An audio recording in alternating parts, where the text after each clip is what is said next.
What would I say to someone who's newly diagnosed? I wouldn't want to say anything. I would want, if with their permission, give them a hug. Tell them to cry, tell them to scream, tell them to let it out. And then I would then look at them and say, you're looking at a person living 20 plus years with HIV. And if I can do it, you can do it. Everything that I learned, I took it back and fed to my family to even know that this is how you get HIV. These are the things that you need to do to protect yourself. Every little boyfriend or girlfriend you get, I need you to catch them by the hand and say, come on, we going to the health department and we gonna get checked from the rooter to the tutor, okay? I've been living with HIV for about 2 decades. And if I go another 2 decades later, I will be 66.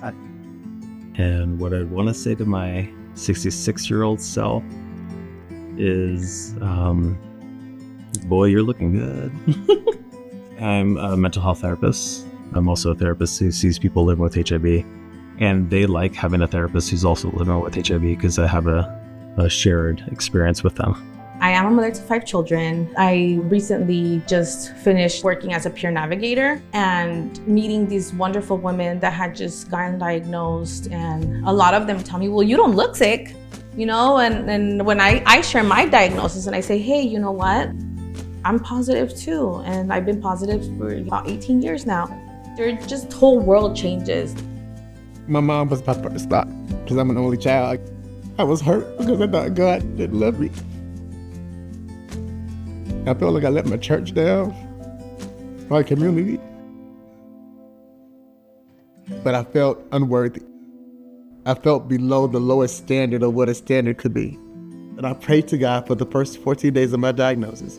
God, if you take me back to the day before I got HIV, I will live differently. I'll even be a preacher, God. Like whatever you want it to be. I'm somebody that you would call a dandelion. Dandelions are those who were born with HIV or contracted it through breast milk or contracted it at early childhood. We say by the age of 2. I don't want this to be my whole life. I don't want this to be my whole story. It's just the girl living with HIV. What does choosing you mean to me? It's finding your voice, finding your passion, finding that person on the other side of the mirror that sometimes you don't recognize. It's a word of endearment. There's been times where I've lost myself, but choosing me helped me find myself.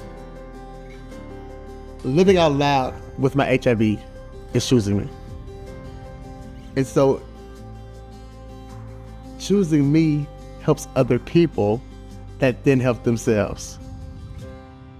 Choosing me is taking care of myself, allowing myself to take my medication so I live a longer life. And I'm here for those special things like my kids' weddings and being a grandma. And so that's choosing me. And by choosing me, it's choosing my children. Choosing me is, I think, a daily reminder to choose me, to live healthy for as long as I'm here.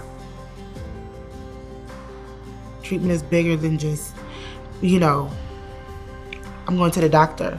It's a lifestyle treatment. It's having that holistic view and having that power to be able to know that I get to choose what I can do and what's going to make me a healthier person. Choosing treatment is the best thing anybody living with HIV can do. Because when you choose treatment, you're choosing you.